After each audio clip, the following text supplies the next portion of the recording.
function is a good example because it follows clear steps such as receiving money, selecting item, and receiving change. In functional programming, each of these steps is handled using function. Hey, Khadijah. Yes? You want to buy something? Oh, what do you want to buy? I want to buy the chocolate.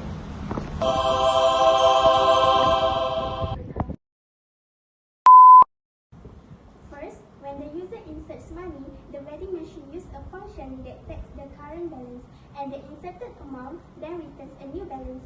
The original balance is not modified directly.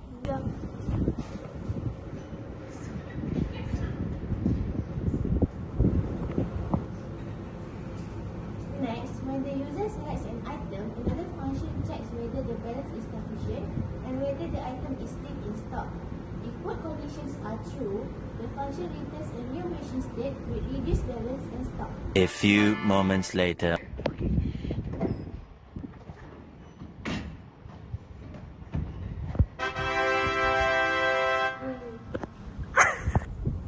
When the vending machine receives the item selection, which is chocolate, the output is the chocolate dispensed to the user.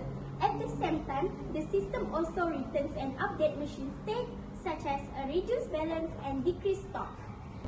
After the transaction is complete, the vending machine returns the remaining change to the user as output. Therefore, the output of the vending machine is the chocolate.